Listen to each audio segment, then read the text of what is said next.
Je vous dis salutations, je salue tout le monde. Merci de nous avoir reçus et à cette émission Les Cantiques Lumineux. Cette émission est vouée, est consacrée à l'adoration, à la louange, à l'enseignement et aussi à l'analyse. N'oubliez pas de vous abonner. Ça, c'est la première chose. Si vous n'avez pas encore fait, abonnez-vous massivement à notre chaîne Justin Koumou officiel. Vous aurez des enseignements, vous aurez des louanges, des adorations, des analyses. Ce jour, j'amène une analyse sur un point, un fait qui s'est produit ici à Kinshasa. Il y a de cela quelques semaines passées, une femme mariée s'est retrouvée morte avec un homme marié. Tous les deux sont retrouvés morts dans une chambre d'hôtel ici à Kinshasa. Alors, beaucoup de gens, il y en a qui ont condamné la femme, d'autres ne l'ont point condamné.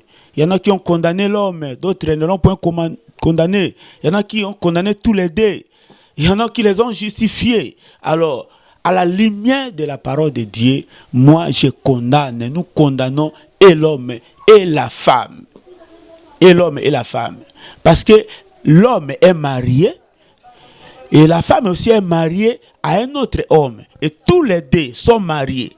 Mais ils ont laissé leur conjoint, ils se sont retrouvés dans un hôtel ici à Kinshasa où la mort les a surprises.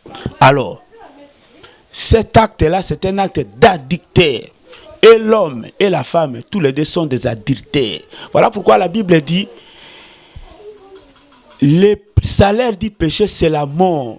Cette mort-là, qui est comme le salaire du péché, la mort-là peut être physique et elle peut aussi être spirituelle. Les deux hommes ici, qui étaient retrouvés morts dans une chambre d'hôtel ici à Kinshasa, tous les deux sont morts doublement. Physiquement, ils sont morts et spirituellement aussi, ils sont morts. Parce que la mort leur a trouvé dans un état de péché, d'état d'adultère. Je condamne l'homme parce qu'il connaît que cette femme-là, c'est une femme mariée. C'est une femme d'autrui. Tu ne peux pas approcher une femme d'autrui. Tu ne peux pas sortir avec une femme d'autrui. C'est condamnable. C'est condamnable. Pourquoi laisser ta femme? Pourquoi? Alors, toi aussi, femme, marié, tu ne peux pas sortir avec un autre homme en dehors de ton mari. Pourquoi pourquoi a-t-elle laissé son mari et aller sortir avec un autre homme, un autre mari? Ça, c'est un acte d'adultère. Tous les deux iront en enfer. Et l'homme et la femme, tous les deux sont morts dans l'état de péché, dans l'état d'adultère. Ce ne sont pas même des candidats, donc ce sont des gens, des clients, des véritables clients de l'enfer. Ils sont dans le séjour des morts, des méchants. Ils attendent tous les deux le jugement dernier. Ils attendent l'enlèvement. Alors, quelqu'un dit, non, la femme, c'est un être faible. C'est un être faible. Je ne refuse pas. La femme peut être un être faible. Mais comment a-t-elle été retrouvée dans une chambre d'hôtel? Est-ce qu'on l'avait prise de force? Non, cet homme-là n'avait pas pris de force. Cette femme-là est sortie d'elle-même de sa maison. Et elle est allée se retrouver dans un hôtel. La Bible dit, fouillez l'impudicité. Laisse-moi lire ces versets bibliques. Je suis dans le livre de 1 Corinthiens. 1 Corinthiens chapitre 6. Je lis le 18e verset. Fouillez l'impudicité. Quelque autre péché qu'un homme commette, ce péché est hors du corps. Mais celui qui se livre à l'impudicité pêche contre son propre corps. Voilà. Ici, pour ce qui est de l'impudicité, pour ce qui est de l'adultère, étant donné que la chair est faible, on nous demande de fouiller. Nous devons faire comme elle avait fait le patriarche Joseph. Joseph aussi. On l'avait tenté par la femme du Potiphar. Mais nous connaissons l'histoire. Joseph avait laissé son habit. Il avait fui. Quand bien même il y a des choses à interpréter là-bas. Mais dans la connaissance, c'est comme ça. Joseph avait fui l'impudicité. Joseph avait fui l'adultère. Il faut fuir. Considérant la faiblesse de la chair. Devant la femme, personne ne peut résister.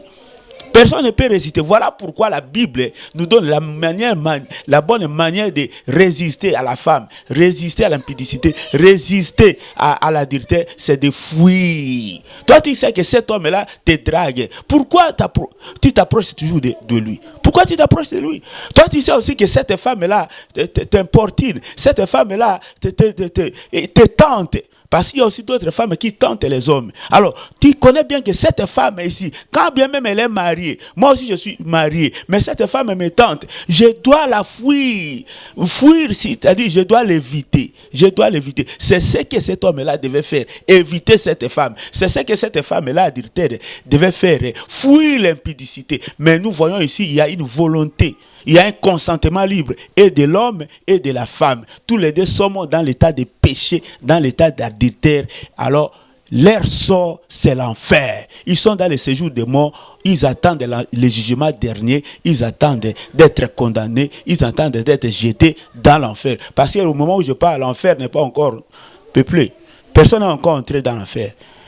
Les morts, les justes sont dans le séjour des morts, ils attendent l'enlèvement. Mais les méchants, comme le cas de cet homme ici et de cette femme qui était retrouvée morte dans une chambre d'hôtel, ils sont dans le séjour des morts des méchants. Ils attendent tous les deux le jugement dernier pour être condamnés et en fait pour être jetés dans les tourments de la guerre ou de l'enfer. Que Dieu vous bénisse. Soyez fidèles l'un envers l'autre.